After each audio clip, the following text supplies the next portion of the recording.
Greetings, everyone. Hope all of you are having an absolutely fantastic day. Recently, Owlcat dropped a new expansion for Warhammer 40K Rogue Trader called Lex Imperialis, and at the same time, they confirmed there will be a Season 2 of DLC content, but it won't come out until next year. That means there's going to be a significant delay before there's new content for Rogue Trader, and it has changed a great deal since launch. I think that makes this a great time to do an updated guide that will provide all of you with a basic understanding of the game's many layered mechanics. Keep in mind, I've already done a ton of videos on just about everything regarding Rogue Trader, so be sure to check in the description for links to information you might find interesting that won't be contained in this new player guide. There's also a link in the description to buy Rogue Trader and its DLC if you haven't done so yet. I get a small percentage off any purchases, so thank you in advance to anyone who decides to use it. With all that being said, let's get into the guide, starting at the main screen.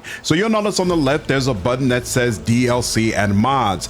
Don't get too excited because this section isn't nearly as developed as BG3, but it does allow you to easily see all of the DLC and mods you currently have installed, along with what might be missing. There's also a handy button if you want to quickly go to a site where you can find additional mods. Heading back to the main screen, right below the DLC button, you'll see one that says Cooperative Mode. You can experience Rogue Trader as strictly a single player CRPG, or you can have up to 5 friends take control of one of your companions and all of you can venture into the game together. Once you create a lobby, you can click on any one of the 5 open slots and invite a friend to play using your friends list. Keep in mind they need to have a copy of the game with the same DLC that you have installed. Now let's move to the right side of this list and click on settings. There are a ton of different options to help customize the exact type of playstyle that you want.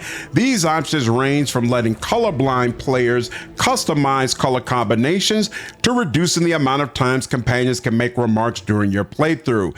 Make sure you look through the list to get the exact experience that you want. All right, now let's go ahead and click on New Game. The first window will confirm what DLC you currently have installed, which is important to note because both of the expansions add new archetypes or classes, and this might impact how you create your character.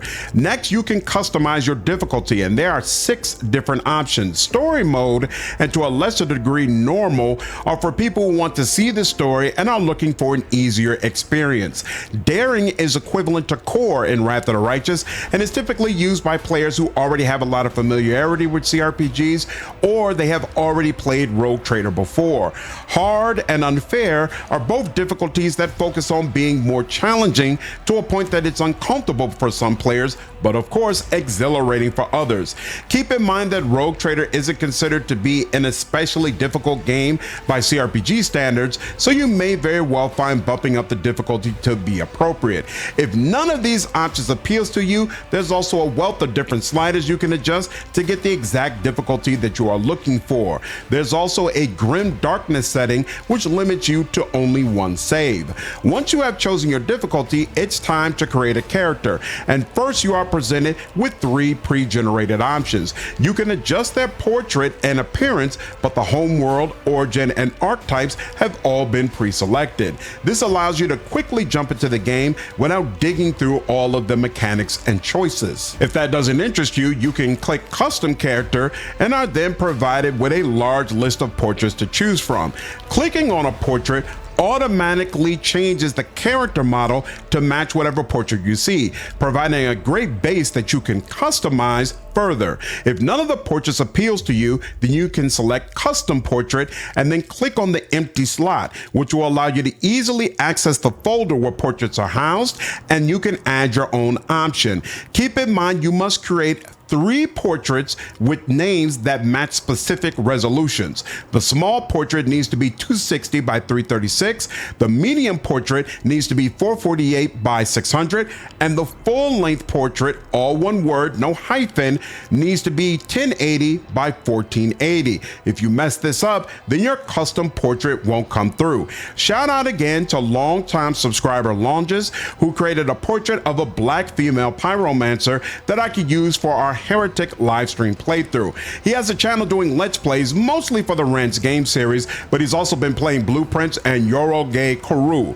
No idea what that game is, but it looks cool, so if you're interested, go check him out. There's a link to his channel in the description. Once you have settled on an acceptable portrait, there's a host of different face, hair, and tattoo options to choose from. Warhammer is also a game where some people use cybernetics to enhance their capabilities, so you can select up to 5 layers of augmentations. Keep in mind, for the most part, you will only see your character's face while in the inventory screen, and your portrait is what stands out the most during conversations. After you have looked through these options, you can select your voice, and while your character is not voice acted, I would say you should take your time and make sure you choose an option that you like. While exploring, your character will chime in all the time with comments that relate directly to what you have selected here. A pious character will periodically break out into a song about the divine, while a heretic will muse about how much they love power. These remarks can be very irritating if they don't align with the character you're trying to roleplay, but on the other hand, it's amazing when they fit like a glove. If you get this or any of the other appearance choices wrong, there is a mirror on your ship where you can go back and make changes. You cannot redo any of the other choices during character creation that we are going to review. All right, next up, let's look at Homeworld. One more time, let me remind you, everything in character creation from this point is for keeps. So you want to be very careful to ensure that you select exactly what you want. Your Homeworld designates where you are originally from, and each one automatically gives you a feature that provides access to mechanics which you otherwise wouldn't have. These features can have a significant impact on your playthrough, especially in the beginning of the game, so make sure you review them carefully. Each Homeworld also provides bonuses and penalties to specific characteristics. Finally, each choice also has a list of optional talents that you can select while leveling up if you choose to do so. Keep in mind that there is no reactivity to your Homeworld choice, so the mechanics are all you need to consider. Next are origins, and these designate what your character was doing before they became a rogue trader. Unlike your Homeworld, there is in-game reactivity for your origin choice, so be sure it aligns with the type of playstyle you are going for. Similar to Homeworlds, origins will provide you with a feature that has unique mechanics, along with a list of optional talents that you can take during level ups. In addition, they will provide bonuses to specific characteristics and skills. No penalties are paired with these bonuses, unlike your Homeworlds. Also, each origin provides a different list of characteristics and skills you can increase while leveling up. We'll talk about that a little bit more in the Archetypes section. There are videos on the channel combing through all the mechanics for the various Homeworlds and origins, so I won't regurgitate that information here, but I do think we should talk a little bit more about how Sanctioned Psyker works. If you select Sanctioned Psyker, you're going to get 5 different options to choose from. Each one has features that include one ability, and then there's a list of optional abilities and talents you can select while leveling up. Equally important, taking this option will give you access to the wide array of Psyker staves available in the game. These weapons provide you with Psyker abilities that you cannot select yourself. Some of them also come with unique heroic acts that are essentially juiced up versions of the same powers. If you choose to play as a Psyker, definitely check these options and see if they match your playstyle. Once you have selected an origin, you can then select a Triumph and Darkest Hour. These choices honestly don't matter, as there's a limited amount of reactivity to them, and the bonuses or penalties are negligible. Pick whichever one suits your fancy. Next up, you can select an archetype, which is essentially your class. You will take 3 of these over the course of the game. Your first 15 levels will go to a tier 1 archetype, while your next 20 levels will go into a tier 2 archetype, and then all archetypes end with the exemplar option. You are free to choose whichever tier 1 archetype suits you the most. However, which tier 2 archetype is available to you depends on what tier 1 archetype you have taken. Warriors can choose Assassin, but they cannot choose Bounty Hunters. Operatives can choose Bounty Hunter, but they cannot take Arch Militant, etc., etc. The lone exception is Overseer, which is available to everyone who has an Arbitrator origin, regardless of what your tier 1 archetype is. Each archetype has a keystone feature, which provides unique options along with a Heroic Act and Desperate Measure, which we will talk about more later. Each option also has a unique list of characteristics and skills that you can choose from while leveling up. No character will be able to increase all of the characteristics or skills, so it's important to choose an option that aligns with the stat you want to focus on. Keep in mind that origins can potentially increase the amount of characteristics or skills that you can select. For example, Soldier doesn't have access to Willpower as one of the characteristics it can increase, but if you have taken Psyker as your origin, then that will be added into the list. Let's dig into this a little bit more by walking through how leveling up works in Rogue Trader. So if, for example, you chose Soldier as your archetype, then at level 1, you're automatically going to get the run and gun ability. At level 2, you will be provided with a list of skills that you can increase. What skills are in this list is always based on the archetype you have chosen along with your origin. You can select one skill and it will increase by 10. At level 4, all archetypes will provide a heroic act, which again, we will talk about more later. In addition to getting a heroic act at level 4, you can also choose a talent. And this is where things can get very complicated. This option presents you with a massive list of talents, and consequently, it can be difficult to determine what you should actually take. The first thing to understand is that there are two different scenarios where you will be able to select an option from this list. The first is a situation we're in now, where the title says available talents. This means that every single talent we could possibly take is all in this list, and we have to figure out what we want. The other scenario occurs at level 7 for Soldier, and it's where we're given a list of available common talents. This list has all the talents available to your character except the ones that come from your archetype.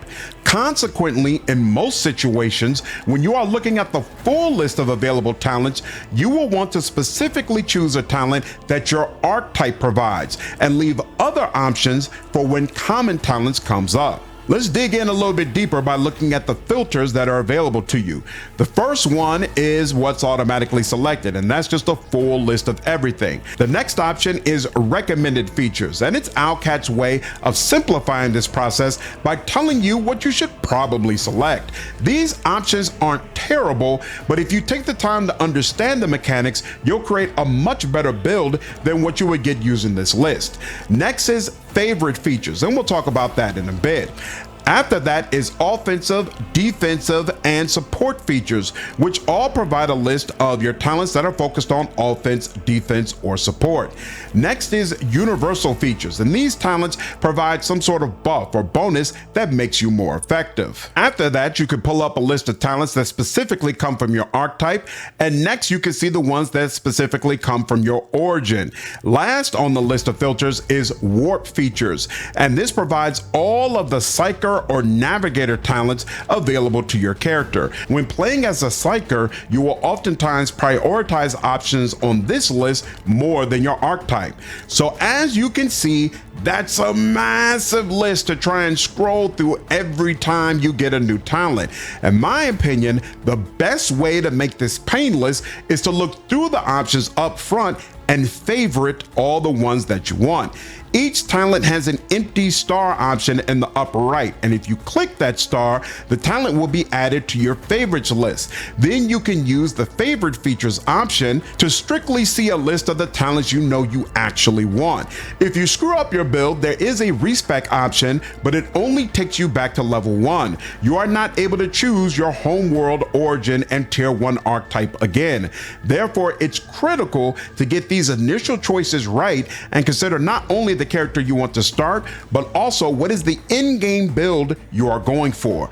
Once again, I have videos ranking all of the Homeworlds, origins, and archetypes, along with reviewing their mechanics if you want more information. After selecting an archetype, you get to take increases in specific characteristics, so we will walk through them along with the associated skills. Characteristics are equivalent to attributes in games like D&D and Pathfinder. You are provided limited opportunities to increase these values, so most characters will only be competent in 3 of them at the most. first. Many characteristics interact directly with specific skills. So for example, increasing strength will also increase the athletic skill. During dialogue and exploration, you will oftentimes experience tests for your characteristics or skills. These would be referred to as checks in D&D, and they use your rank in a particular area to determine whether or not you can do something. These tests always use a 100-sided die, and you must roll a number that is less than the target score. Most tests have an adjustment that increases or decreases the target score based on the situation. So if, for example, let's say you have an awareness of 40 and you want to notice a trap, the test might have a penalty of 10, and consequently your target score for this test is 30. That means you need to roll a 100-sided die and get a number less than 30 in order to see that trap. Obviously, the higher you can pump up your characteristics or skills, the better chance you will have to consistently pass these tests. Late game adjustments for skill tests can exceed 100. So if you want to absolutely ensure you never fail, then you must reach a rank of over 200 in a given skill. That means each party member should only be focused on a couple of skills to maximize their effectiveness. Speaking of which, when confronted with a test, the ranks of everyone in your party will be considered. So your rogue trader doesn't need to be great at everything. There are a couple of key moments where you are by yourself and might have to pass a test, but none of them are a situation where failing that test has tremendous consequences. All right, now let's comb through the list of characteristics. Weapon skill improves your capabilities with melee weapons by increasing your ability to parry attacks while also reducing an enemy's ability to parry your attacks. Anytime you are attacked by a melee weapon while also holding a melee weapon, the game will give you a chance to parry, which completely nullifies any damage. You'll also attempt to dodge, but we'll talk about that a little bit later. The chance to parry is calculated by taking the defender's weapon skill along with any parry bonuses they have and then adding 20 to that value. The game then takes the attacker's weapon skill and any parry reduction they have and subtract it from that number. The final result is the defender's percentage chance to parry the attack. Weapon skill also helps determine how easily you can critically hit with melee weapons. Every point of weapon skill the attacking character has above the defending character's weapon skill is added to their critical hit chance. So if you have a weapon skill of 50 and the character you attack only has a value of 40, then you will get an additional 10% chance to critically hit. Next is ballistic skill, which serves a similar purpose as weapon skill, except it relates specifically to ranged weapons. Your base percentage hit chance with a ranged weapon equals 30 plus your ballistic skill ranking. Your hit chance is reduced by 35% if an enemy is behind partial cover, denoted by a half shield symbol, or by 60% when an enemy is behind full cover, denoted by a full shield symbol with a skull on it. Once your total hit chance has been calculated, any points above 95% are added to your critical hit chance. This means even in perfect situations, there is still a 5% chance your attack will miss. Next on the list is strength, which represents how physically strong you are. Every point of strength bonus adds 5% damage to one-handed melee attacks and 10% damage to two-handed melee attacks. The bonus of a particular stat is 10%, which is usually just the first number in your rank. So a character who has a 40 rank in strength has a strength bonus of 4. They will deal an additional 4 damage with one-handed attacks or 8 damage with two-handed attacks. This sounds good, but most of the really amazing talents in the game scale off of other characteristics, and consequently, strength is considered a dump stat. If you need to carry heavy weapons or wear heavy armor, you will place points here, but otherwise, it can be safely ignored. Every point you place into strength will also increase the athletic skill. Athletics measures your ability to move heavy objects, leap over large gaps, and other feats of physical prowess. Oftentimes, once you pass these tests, there will be hidden cargo or accessories that are available to you. I consider athletics to be a primary skill, which means you want at least one person focused on it. A character can have a high athletic score without focusing on strength. Next on the list is toughness, which measures how easily you can shrug shrug off pain. Each point of your bonus stat in this characteristic will increase your wounds by 10%. Wounds measure how much punishment your character can take, so essentially it is your health. In addition, toughness determines how easily you can resist negative physical effects, such as bleeding or being poisoned. All characters can benefit from having more toughness, but many builds just don't allow room for it.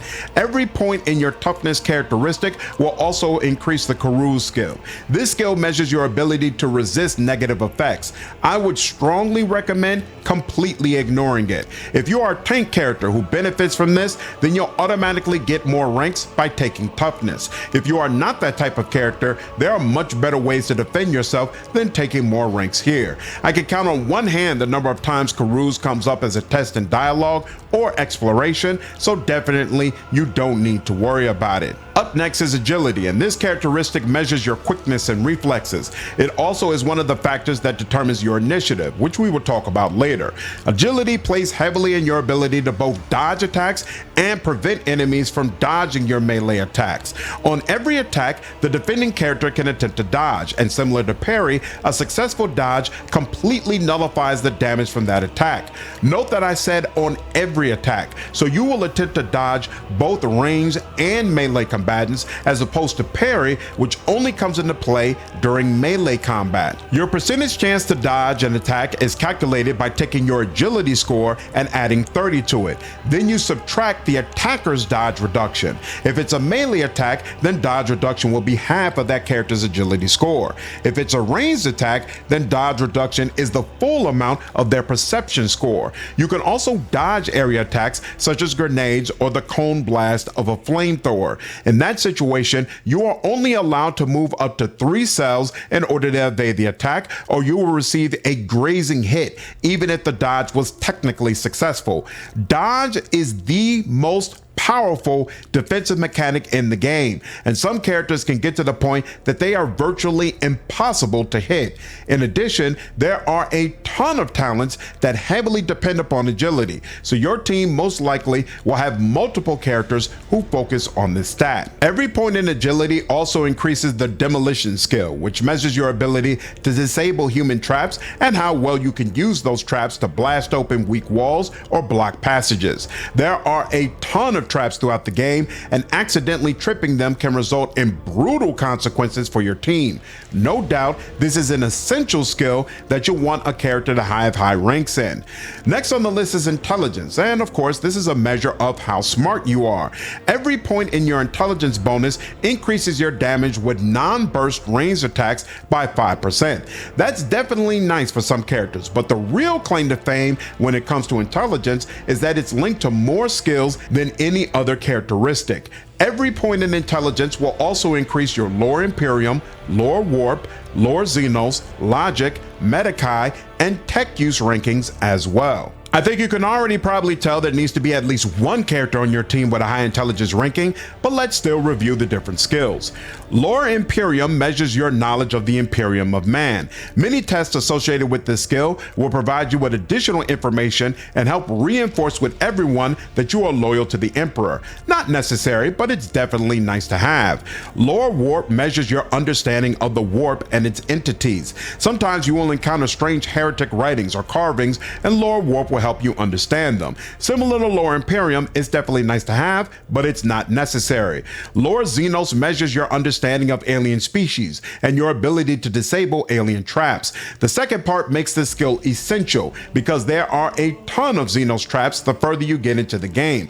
Definitely make sure at least one person on your team has high ranks here by level 3. Logic measures your ability to make rational arguments and how effective you are at using cogitators or computers. There are a ton of situations where this skill factors in, and you definitely want someone with high ranks here as well. Medicae measures your ability to heal wounds and treat injuries. Healing wounds is self-explanatory, but let's get into how injuries work. If you walk into a trap or suffer damage that exceeds 50% of your total wounds in one round, then you receive a fresh injury. Fresh injuries can be cleared with a medikit, but if they are allowed to fester for 3 rounds, then they will turn into old injuries.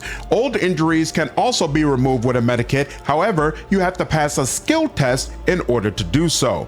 If you accumulate 3 or more injuries, they will turn into a trauma. Traumas can only be removed on your ship.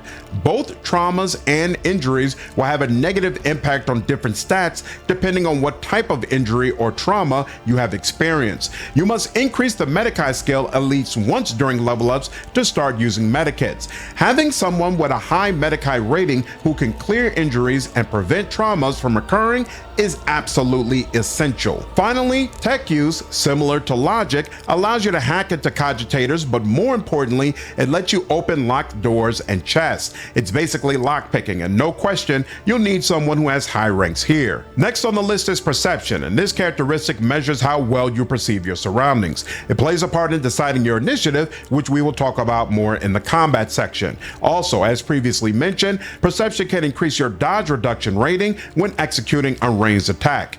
Each point in perception will also increase your awareness skill. Awareness measures your subconscious ability to notice things that your conscious mind doesn't perceive. It's another essential skill, as you will constantly discover traps and hidden objects when you have high rankings here. Next up is willpower, and this measures your ability to withstand the horrible effects of the warp. It plays a major role when you are utilizing Psyker or Navigator abilities. If you are leveling one of those types of characters, you will probably take ranks here, but otherwise it can be completely ignored. Last on the list is fellowship, and this measures how effective you are at communicating with other characters. There are some builds that strongly tie into this characteristic, but its big claim to fame is the skills that are directly associated with it.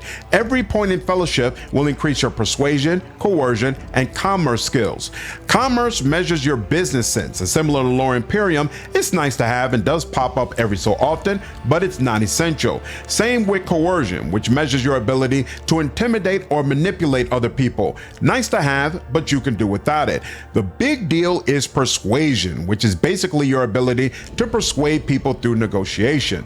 This skill comes up a lot, and you really need someone who can handle it. All right, that's the entire list of characteristics and skills. I know I threw a lot of information at you, so let's briefly recap. Weapon skill or ballistic skill are usually the primary characteristics that you will focus on, depending on if you are utilizing melee or ranged attacks. Toughness, agility, and perception are secondary characteristics that tie in with talents you are taking for your archetype and make those attacks even more powerful. Fellowship and intelligence tie into some builds, but even more importantly, they allow you to increase multiple skills, and so the skill monkey on your team will almost certainly focus on one of these options. Willpower is critical for psychers, navigators, and priests, but mostly ignored by everyone else. Finally, strength is a dump stat that you might place points into for heavy armor or heavy weapon proficiency, but otherwise it can be skipped. Awareness, demolition, logic, lore xenos, medikai, persuasion, and tech use are essential skills that you definitely need someone to focus on. Athletics, coercion, commerce, lore imperium, and lore warp are nice to have, but not necessarily skills you should focus on individually. Carouse can be completely ignored.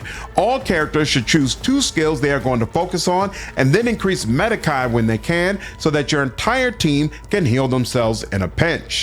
Alright, now let's move on to the character sheet. Right below the list of characteristics, you can see a list of different stats. The first 2 are deflection and armor. Armor reduces the amount of incoming damage by a certain percentage. Attacking enemies will oftentimes have ways of reducing armor, so you may not get the full percentage, but it will help. Each character gets an armor slot where they can wear light, medium, or heavy armor. Light armor provides the smallest bonus to your armor stat, but it also has no impact on your dodge rating. Medium armor will provide a larger bonus to your armor stat, but you will also only be able to use 75% of your dodge rating, which is obviously a big deal for some characters. Finally, heavy armor will provide the largest bonus to armor, and on top of that, it will usually increase your deflection rating. Deflection is the amount of damage deducted anytime an attack hits you. So if an enemy successfully damages you, First, it will be reduced by your deflection stat, and then it will be further reduced by whatever armor rating you currently have. Together, all of this can help to significantly mitigate the damage from an attack, but it's still not as awesome as dodge, which just completely nullifies attacks and leaves you unharmed. Like medium armor, heavy armor reduces your dodge by 75%, and it requires you to take a proficiency talent that has a base strength requirement before you can even select it. Characters with high dodge will obviously want to use light armor, while those who have a mediocre dodge score might decide to use medium armor instead. Heavy armor is useful for toughness tanks, but most others will leave it alone. The next 3 stats in this list are dodge, dodge reduction, and parry, all of which we have already covered. The last stat is resolve, but we will talk about that after we have covered combat. Speaking of combat, let's go ahead and talk about it. When a fight starts, the first thing that is decided is initiative, and you can see what orders characters will act on the left side of the screen.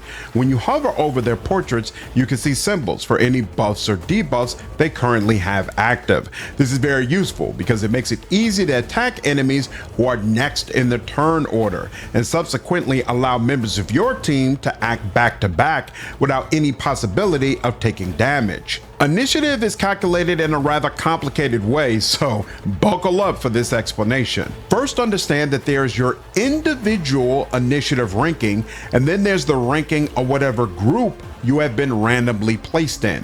Individually, the game will calculate your initiative by adding your agility and perception bonus and then dividing that number by half. Then the game adds one number that is randomly chosen between 1 and 10.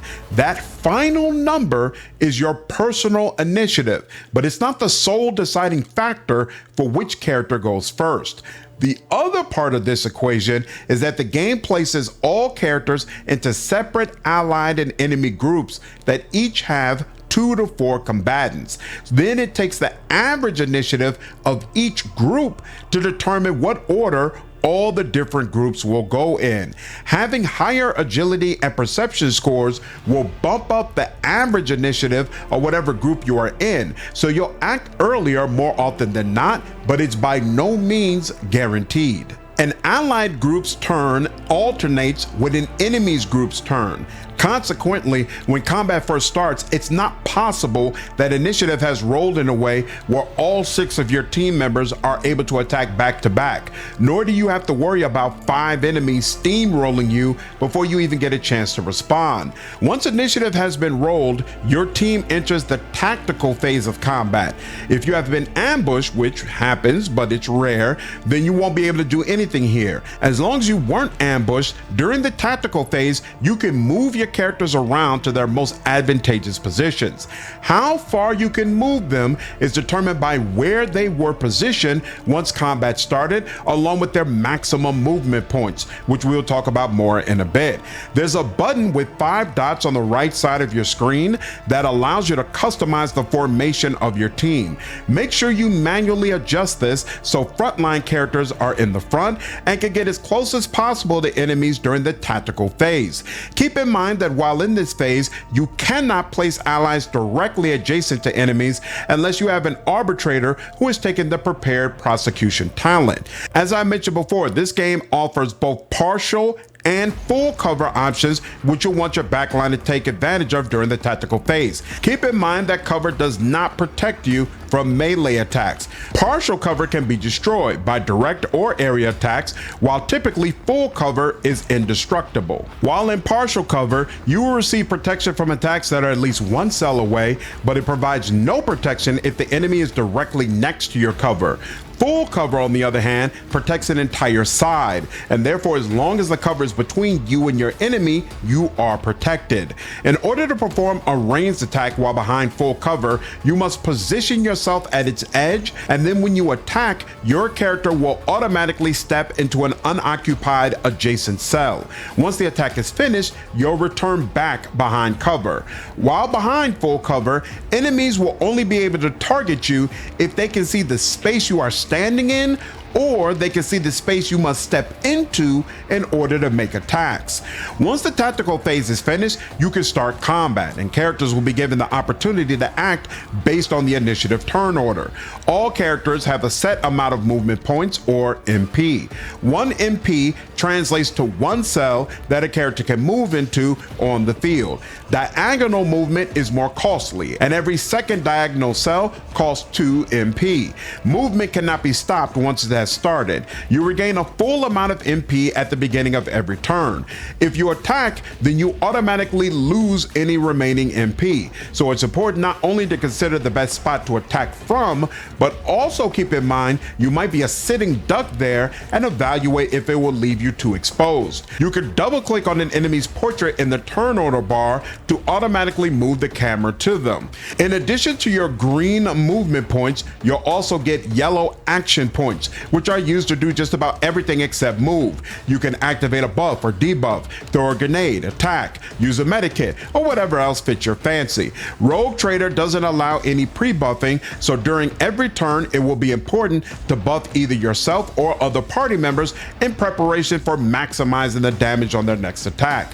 At the start of the game, most characters will be limited to one attack per turn, but as you get more powerful, you will gain ways to get extra attacks. The equipment you use will have a significant impact on how many actions are available to you. All characters receive 2 weapon sets that each have 2 slots. This allows you to use a one-handed weapon, dual-wield single-handed weapons, or take a two-handed weapon if you prefer. You can match a melee single-handed weapon with a ranged single-handed weapon to help ensure enemies are always in your reach. There's a large variety of weapons that each have different attacks, and subsequently the AP costs to use them are different as well. For example, if you are using a bolter, it has a single shot option that costs 1 action point. This will fire a single bullet at one enemy.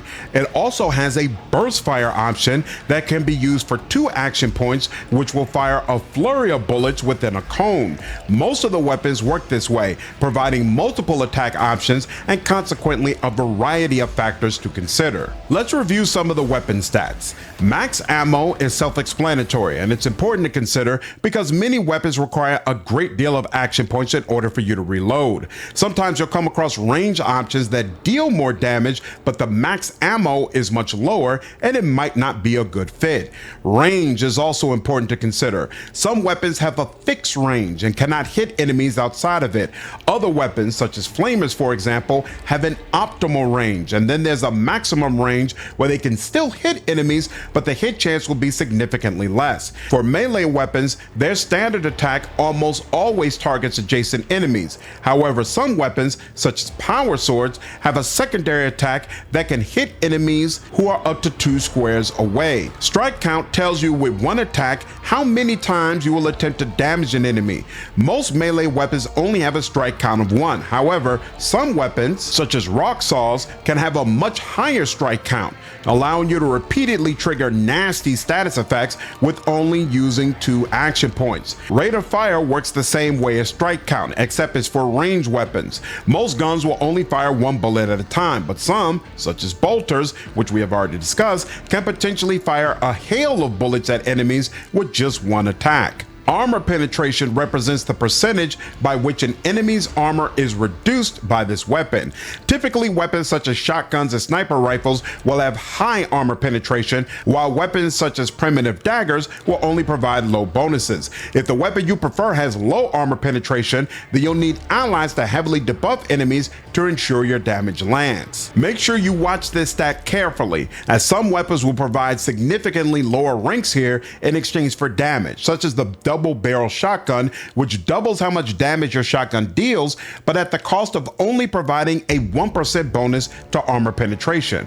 It also has a max ammo count of 2, which is significantly less than most shotgun options. Depending on your playstyle, it could still be a better option, but make sure you know what you are getting into. In addition to armor penetration, you might want to give consideration to over penetration, which isn't directly listed on weapon stats, but definitely definitely plays a role in the game. Over-penetration measures a ranged weapon's ability to pierce through multiple enemies. So if two foes are standing next to each other and you attack from the appropriate angle, your shot will go through the first enemy and then hit one or multiple foes behind them.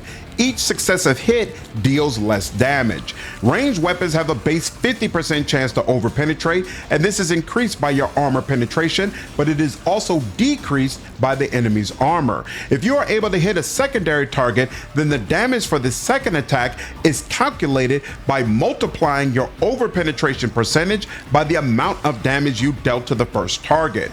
This amount cannot be higher than whatever amount of damage you dealt with the first attack. Your bullets can continue to hit targets as long as the over-penetration percentage chance is higher than 0%. However, instead of this amount being reduced by one target's armor, each successive hit will have to take into account the armor of all enemies who have been previously hit. Consequently, it's very rare to over-penetrate through more than 2 to 3 enemies with one attack, but that is still very powerful. If you are using a burst weapon, then recoil is also something to consider. When using a burst attack, the first bullet will go wherever you have directed it, but the second and each subsequent bullet has a steadily increased chance to deviate from your chosen trajectory.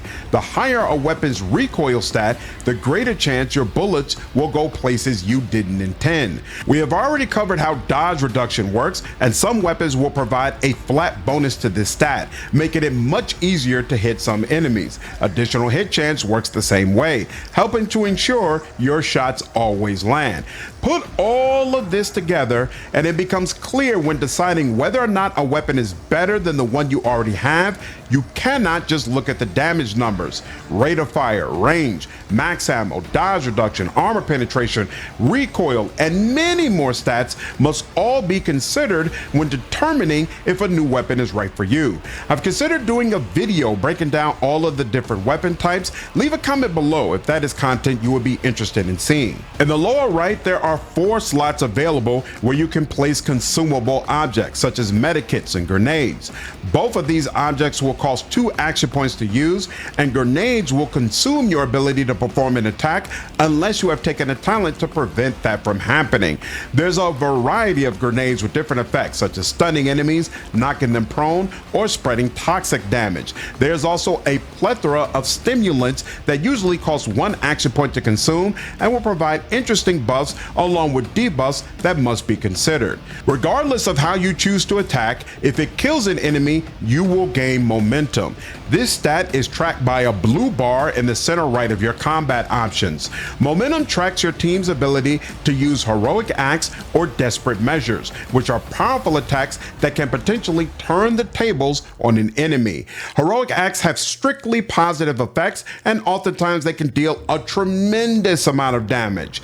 Desperate measures are equally devastating, but they are paired with significant debuffs to your character that might make you decide not to use them. Each archetype or class in the game has its own heroic acts and desperate measure options. Some of them are so powerful they can wipe out a dozen enemies in one turn. How quickly your party is able to gain momentum is heavily influenced by each character's resolve stat. Resolve measures how efficiently and for how long characters can fight in battle. More importantly, it tells you how much momentum is gained at the beginning of each turn or after a successful kill for that character. At base value, it's equal to your fellowship bonus, but regardless, this stat can reach astronomical numbers depending on what mechanics your team has available. Momentum is a team-wide stat, so each character does not have their own momentum ranking. At the beginning of combat, momentum starts at 100 and your maximum momentum is 200. The gauge must reach 175 for you to use a heroic act or drop below 25 to use a desperate measure. At the start of a turn, for a character who has not yet used a heroic act or desperate measure, momentum will increase by an amount equal to their resolve. Also, when a character kills an enemy, the party gains momentum equal to the attacker's resolve times the difficulty tier of the enemy, which will range 1 through 7. So if you have a resolve of 8 and you kill an enemy who has a difficulty tier of 4, then you will gain 36 momentum. As you can see, momentum can rack up very quickly when you are wiping out a lot of enemies. On the flip side, if one of your allies has their wounds drop below 0, then the party will lose momentum equal to 10 times the resolve of that fallen ally. So desperate measures are essentially a way to turn the tide if enemies have been successfully wiping out your squad. Late game, triggering heroic acts as quickly as possible is essential to survival, so you definitely want to figure out early how your team will generate momentum consistently. There's a purple bar to the center left of your combat menu that tracks Veil Degradation. Throughout the game, you will square off against Psychers, which we spoke about earlier. Every time a Psyker uses one of their abilities, it increases Veil Degradation and has a chance to trigger a psychic phenomena. For the most part, psychic phenomena are annoyances that will do things like cause a small amount of damage or slightly decrease your party's momentum. Minor psychic powers such as buffs or debuffs increase Veil Degradation by 1, while major psychic powers such as attacks increase Veil Degradation by 3. Veil Degradation decreases by 1 each round, and there are a plethora of other mechanics you could potentially use to keep it under control. If Veil Degradation reaches 15, then every major psychic power or psyker attack has a chance to trigger Perils of the Warp. The percentage chance equals 10 plus your psi rating, which is basically the rating used to track how powerful a psyker you are, and your Veil Degradation rank. Therefore, the more powerful a psyker you are, the more likely a Peril of the Warp will be triggered once Veil Degradation reaches 15. Perils of the Warp can be devastating for your team, summoning powerful demons that will only attack your party, killing your psyker and potentially other party members nearby, or pushing characters in a way that knocks them prone or at the very least makes them significantly more vulnerable. Consequently, using a psyker is always a high risk, high reward situation that you have to carefully manage by tracking Veil Degradation. Let's briefly talk about convictions. As opposed to just a good and evil moral spectrum, Rogue Trader has 3 different paths that you can take. While playing the game, you will oftentimes have different options that provide points in one of your convictions. Each one provides specific buffs as you reach higher ranks, along with unlocking dialogue options and special gear that you can use. While they are not mutually exclusive, it's very difficult to reach the highest levels if you don't specifically focus on one of them. Dogmatic is the path of someone who is strictly adherent to the laws of the Imperium. This character hates Xenos and heretics, prays fervently, and loves the Emperor. In my opinion, from a thematic standpoint, it's the strongest path and provides a very consistent role-playing experience. Heretic is the exact opposite. You play as someone who has turned their back against the Imperium and instead gives themselves wholly over to chaos. There are some incredible story beats on this path that frankly I think are more intense than what you get from Dogmatic, but the role-playing experience is significantly more uneven, especially if you are familiar with Warhammer lore. It just doesn't make sense that your companions don't have a stronger reaction to some of the crazy things you are doing. Finally, Iconoclast gives you a peacemaker path where you attempt to get everybody working together in harmony. Similar to Heretic, I think there are some moments here that outshine what you get in Dogmatic, but on the whole, I would say it doesn't quite measure up. Warhammer is a very dark universe and doesn't lend itself well to someone attempting to spread peace and love. Once again, none of these paths are mutually exclusive, so you can play as a ruthless heretic who every so often follows the laws of the Imperium, or a peaceful Iconoclast who has a mean streak of xenophobia that sometimes they cannot control. The world is your oyster, but if you want the most powerful mechanics and dialogue options from your conviction, then you'll need to focus in one area. Now let's talk about profit factor, cargo, and vendor reputation. In Rogue Trader, you do not buy items per se. Instead, what items you can claim is decided by reputation and profit factor. Profit factor is a measure of how wealthy your character is. As you gain resources and rebuild your empire, this stat will automatically increase. It can also decrease in small amounts when you decide to engage in especially expensive tasks, or if you respec your character multiple times. After a fight, when looting enemies, you'll come across 2 types of items. Items on the left side are added into your cargo, and this is the game's way of letting you know that it's basically trash. On the right side of your screen are the items that are most likely useful for yourself and your party. Over time, you will stop using certain low-level equipment and will therefore want to consistently add it to cargo. You can right-click on any item and then select the option Always Add to the Cargo Zone. That way, moving moving forward, the game will automatically consider all items with that name as cargo. If you don't want to put an item in cargo, but you don't want to sit it in your inventory either, there is a storage option available in your quarters on the ship. There's a button on the right side of your screen that looks like a treasure chest, which will open up an interface where you can manage your cargo. The first tab is cargo, and it lists all of the specific items you have added thus far into the cargo that you haven't traded away. If for whatever reason an item was accidentally added to cargo, then you can find it in this list and click on it to add it back into your inventory. The second tab is cargo list. This is a list of all the different cargo categories along with how much you have of each one. When an item is added into cargo, it's placed into one of these categories and raises the percentage. Once you have a category at 100%, there are two ways it can be used. There are a handful of dialogues where having a particular cargo is helpful. For example, you might come across a group of stranded strangers who desperately need fuel, and if you have a 100% fuel container, then you can give it to them. Or if you ended up in a random encounter on the world map against Chaos forces, you might be able to use a 100% Holy Gifts cargo to equip your ship for combat against them. These instances are rare, and it's far more likely you will use your cargo to increase your reputation with vendors. On your bridge, not far from the Colonization Expanse map, you'll see a character named High Factotum Janris Danrock. If you talk with him, he's going to have a dialogue option. I would like to order the shipping and transportation of some goods. That opens up a screen that lists all of the available shops where you can get goods. If you click on one of them, you'll get a list of items. At the top is a tab called Reputation, and in the upper left, you can see your current reputation with that vendor, along with a list of all of the cargo in the middle of the screen. If you have maxed out a type of cargo that the vendor values, then you can trade it to them in exchange for reputation by hitting the select tradable option and then selecting trade. This will increase the vendor's reputation based on how much cargo was donated. If you hit the trading tab at the top, you'll go back to the list of items. Direct to the left of these items is a yellow bar letting you know how much reputation is required for you to take it. Also, in the lower right of each item listed in green, you can see how much profit factor is required to get them as well. If you have the reputation and profit factor required, then there is no purchase, you just take it. Raising your reputation with vendors is critical to getting some of the very best equipment in the game. There are 5 different vendors, and while it is possible to max out all of them in the same game, it's not easy to do, especially on your first run. Walking through the list of vendors, the Imperial Navy is strictly focused on gear that improves your ship, and they only care about cargo that comes from winning space battles, which we will talk about later.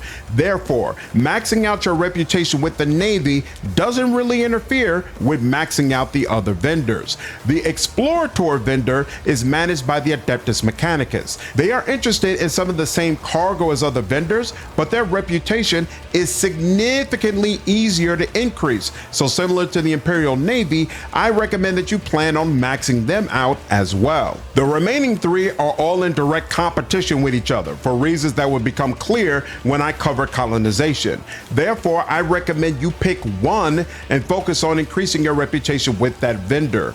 Drusians is an easy choice for dogmatic runs, while heretic characters will most likely have an easier time raising their reputation with the Fellowship of the Void. Casbalika Mission has the largest selection of Xenos weaponry, which is great for iconoclast characters who have dared to let Marazai into their party. Let's move forward and talk more about your ship. Early in Act 2, you will get your own void ship with the ability to traverse the world map. Every time you visit an uncharted star system, at the bottom of your screen in bright green letters, you will see an option to chart new routes. In Rogue Trader, the maps of your predecessor have been completely destroyed, so you will have to remake all of the paths to new systems. When you chart new routes, your navigator will survey the warp in search of nearby routes you can explore. These pathways will come in 4 different colors. Green means the path is completely completely safe and virtually nothing will happen when you use it. Yellow means unsafe, while orange means dangerous, and finally red means deadly. The more dangerous the route, the more perilous the events that can occur while traversing it. Some of the events can blow up into full-scale assaults on your ship that you will have to manually fight against. After surveying the warp, you'll see a number at the bottom of your screen that equals your Navigator's Insight. This measures how many times your Navigator can scout a route to make it less dangerous. When you click on a pathway that isn't safe, there will be a number at the top telling you how much insight is necessary to reduce its danger. A lot of players attempt to make all routes green, but that is a big mistake. Insight is an extremely finite resource, and you should use it sparingly. Bringing routes down to yellow or unsafe will in most cases create situations that are little more than an annoyance at a significantly reduced cost. Navigator's Insight will increase by 1 every time you chart new routes. In addition, there are some text events that pop up while you're exploring on the world map where you can choose to trust your Navigator's instinct, and this will increase her insight as well. Keep in mind, you can use Navigator's Insight to create paths into systems you have never explored or are not connected to where you currently are. If you select a system that you have never visited before, at the top, it will tell you that it takes 3 Navigator Insight to create that path. Paying this cost will create a deadly path to that system, and then you can pay 2 more to make it just unsafe. At some point in Act 2, you will reach your palace. I highly recommend you manually create paths from your palace to all of your other colonized planets, so you can easily bounce back and forth as the game progresses. Rogue Trader requires you to visit the same areas repeatedly, and being able to teleport easily will be a massive help. On the world map, some areas will be highlighted in green with a question mark in the middle. That means there's a rumor associated with one of the systems that you have yet to complete. You should definitely explore these, but if you cannot complete them in the same act you first see them, don't sweat it. There are some rumors that you start in Act 2, but you cannot complete until Act 4. Since we're on this screen, I'll also briefly go over contracts. As you go through the game, either while exploring or through colonization, you'll pick up a variety of contracts. And usually what this is a request for specific resources in exchange for an increase in profit factor. There's no rush on these. You can wait until the very last moment and then complete all of them. So just do them as it feels comfortable, but the increase to profit factor is definitely nice. If you mouse over a system that you have previously visited, you'll see what worlds are there, what resources they have, and what extractiums you have left, if any. Some worlds have resources that can be mined for your benefit, but you'll need to leave an extractium on the world to do this. Extractiums are extremely limited in Rogue Trader, so you must carefully decide when to use them. While on the world map at the top of your screen, you're going to see a list of all of the different resources you currently have. Make sure you aren't using extractiums for resources you have plenty of already. Keep in mind, some resources, such as people and weapons, cannot be mined from planets, and therefore you must gain them in other ways. All right, now let's cover Voidship Combat. On the right side of your screen is a button that looks like a little ship, and this will allow you to manage your vessel. The first screen you see is components, and it lists all of the different equipment your ship currently has. At the bottom, you can see the health of your ship. If your ship has been damaged, you can repair it using scrap that you have gained from winning ship battles. Scrap is also used to upgrade your armor and your ram. While ramming other ships can be fun, it also damages your ship, along with oftentimes making you vulnerable to other enemy vessels. Therefore, I highly recommend you ignore upgrading the ram and instead focus completely on upgrading your armor. There are 10 ranks of armor upgrades, and usually it takes me almost the entire game to get them all. The prow section of your ship has 2 slots, and you can use one of them for a gun and then the other one to slot torpedoes. The next tab is development, and this is a list of all the abilities you can choose from during space combat. Every time you level up, you'll get points to purchase more abilities. I'm not going to go through all of the abilities that are listed here, but I will say you absolutely want to prioritize Silent Running 1 and 2. Ship combat can be be brutal if multiple enemies are able to fire on your ship before you even move. Taking these abilities early will help to ensure you go first before the vast majority of enemies. If you want a video walking through all of these abilities one by one, let me know down in the comments and I can look at doing that. The next tab is Post, and this provides a list of all the different posts on the ship along with who is filling them. All of the abilities you purchase are related to a specific post, and how effective it will be during combat depends on the skill of who is in that role. When you click on a post, you can see what skill is associated with it. High ranks in that skill will reduce the cooldown for associated abilities. Some party members have unique upgrades or abilities that can be used if they are in a specific post. If you open their character sheet and then go to Features tab and then click Talents, then scroll down all the way to the bottom, you will see the flagship post abilities for each party member. In my opinion, Cassia and Jay have the best options. Jay has the Instant Control upgrade, which when purchased ensures you can use torpedo control in the same turn that a torpedo is launched. That's a big freaking deal and makes torpedoes even more effective, but unfortunately to make use of it, you would have to place Jay in the Master Cannoneer slot. That post depends on Demolition, which Jay probably won't have a crazy high rank in. Cassia has Determined Scan, which changes your vulnerability scan and ensures that weak points never appear on the opposite side of the enemy ship, while also increasing the extra damage from shots on those weak points by 5%. That significantly increases the possibility that you will actually be able to hit the weak point, and again, it's great to have. Each party member has their own void-related talents that you can see, so be sure to have a good understanding of what each character has to offer. When you start combat, initiative is randomly chosen, and you can see the turn order on the left side of your screen. At the top, you can see how many enemy combatants you are going up against, and oftentimes it can be nearly half a dozen ships. It's completely possible that multiple enemy ships will get to fire on you before you even take your turn. So again, picking up those silent running passives is critical for success. Your void ship is massive, and consequently, it cannot just stop on a dime. During your turn, there are different phases associated with where you are in your movement. The cells that are closest to you are not colored in, and this is your acceleration phase. The cells farthest from you are completely green, and this is referred to as your end phase. You can only end your turn within the end phase, even if it makes your ship more vulnerable. Some abilities require you to be in the acceleration or end phase in order for them to be used. How large these sections are and how many cells you can move all depends on the engine you are using. While in the acceleration phase, you can use your ram, which will rush towards a particular ship and then deal tremendous damage. This attack also damages your ship, and you cannot move very much afterwards, so it can potentially place you in very poor positioning, but every so often the option does make sense.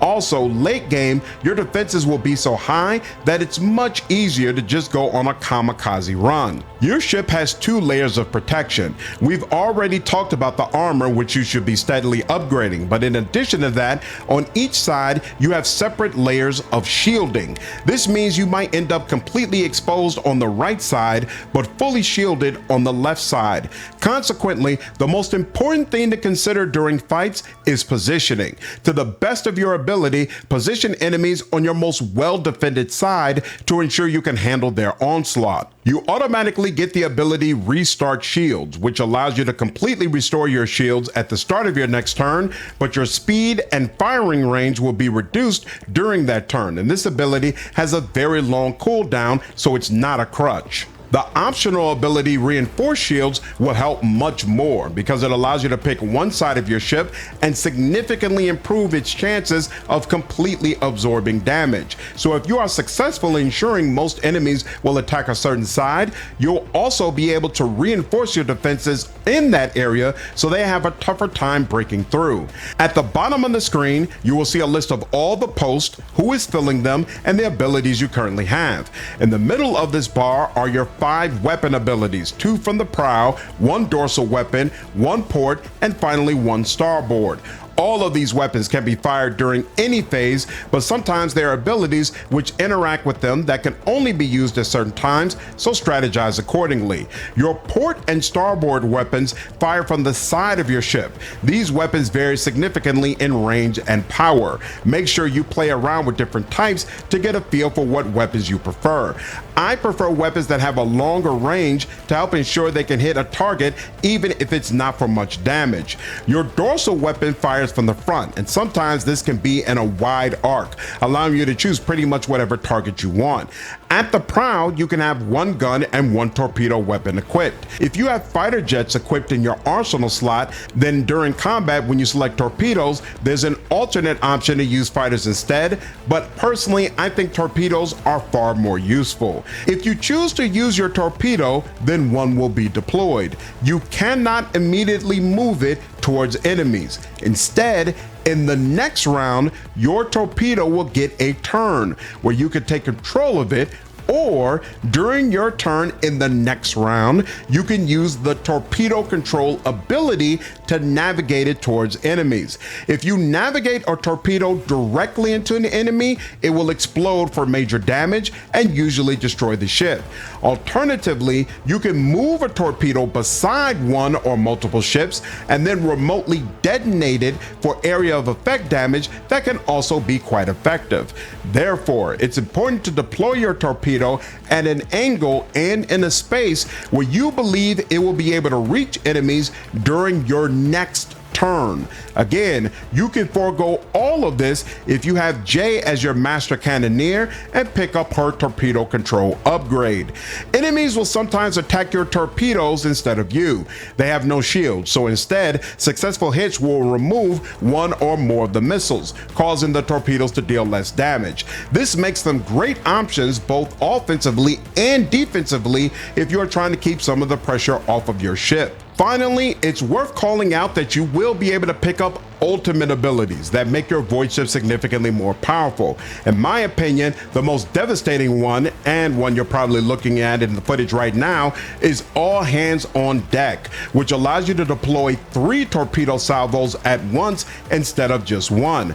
Then on your next turn, all 3 torpedoes can go crazy, blowing up enemies. You can deploy this group of salvos once every turn and simply overload the battlefield. There are other really cool options as well, so make sure you are familiar with the list.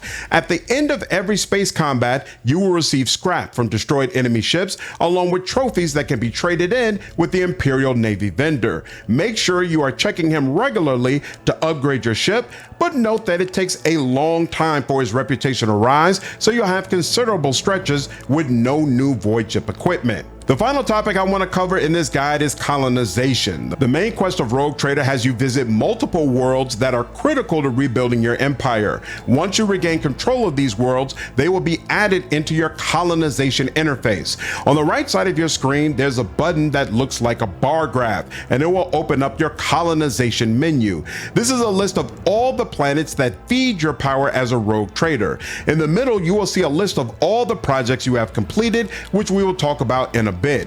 In the upper right, you will see the characteristics for that colony. Efficiency impacts how many resources you get from a colony. Complacency impacts how much profit factor you get from a colony and how quickly it finishes projects. And then finally, security determines how easily a colony can deal with issues that come up. Personally, I find trying to manage these different ranks to be tedious, so I ignore them and let the chips fall where they may. The maximum value you can get in any one characteristic is 10. If your security is low, your colony will repeatedly encounter issues that cannot be resolved in the interface, so you will have to manually travel to the planet. That's annoying, so I would recommend avoiding reducing security whenever possible. Below the characteristics are the colony traits, and this is a list of the decisions you have made in relation to the colony, and therefore doubles as a record of everything you have done that increased or decreased your colony characteristics. If you are confused as to why you have a penalty in one of those stats, it might be a good idea to check here. Each colony has its own characteristic list and traits, so you have to manage them individually.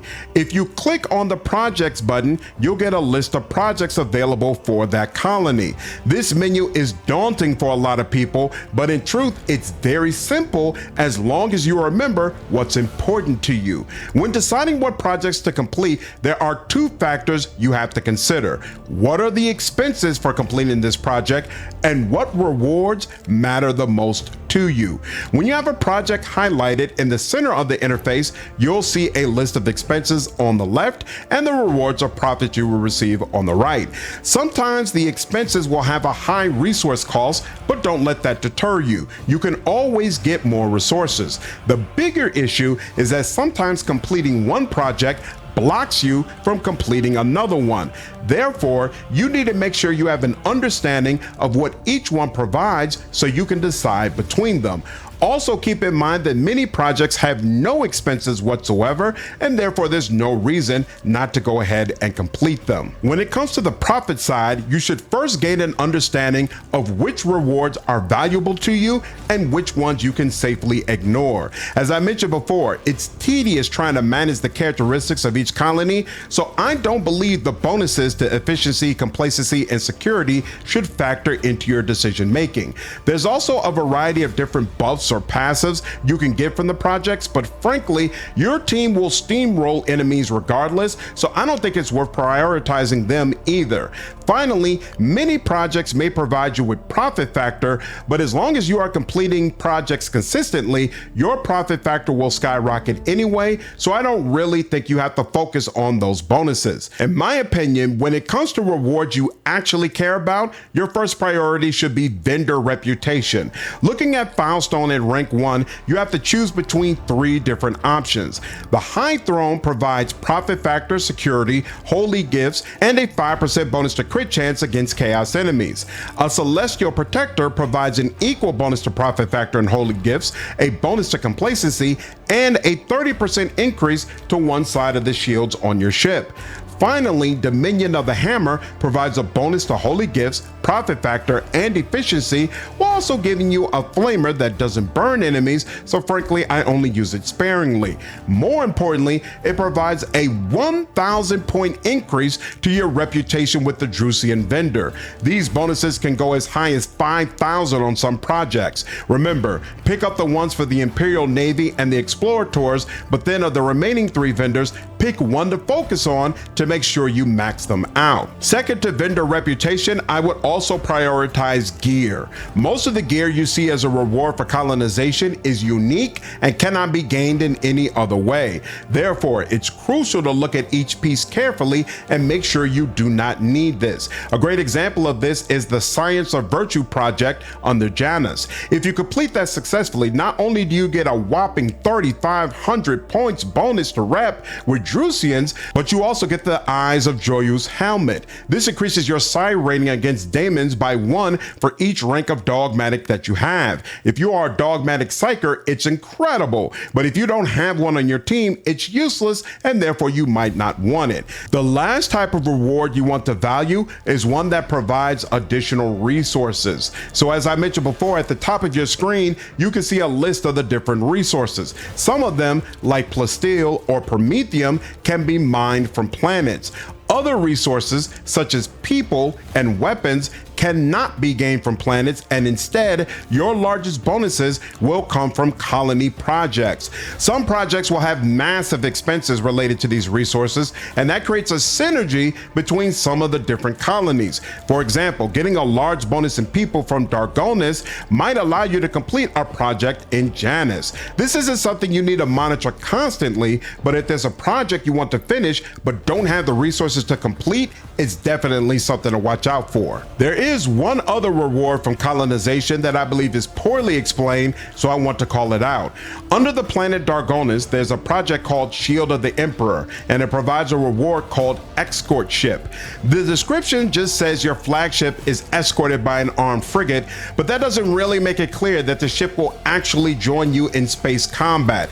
This is a massive boon and makes some of these encounters significantly easier. The frigate will not only attack your enemies, but it will also also serve as a distraction, so oftentimes foes will attack your escort instead of you. Regardless of what kind of playthrough you are going for, this is a must-have pickup. And that finally brings to a close my 2025 new player guide. Hopefully watching this video was informative and helped you to understand some of the many systems within Warhammer 40K Rogue Trader. This game is one of my all-time favorite CRPGs, and I cannot wait to see how Owlcat improves upon it with Dark Heresy. If you enjoyed this video, please leave a like below and subscribe to the channel if you haven't already. If you want to get plugged into the community, links to my socials are below, and you can join as a member here on YouTube or on my Patreon to get access to more unique reaction content. Hope all of you enjoyed this video. Take care.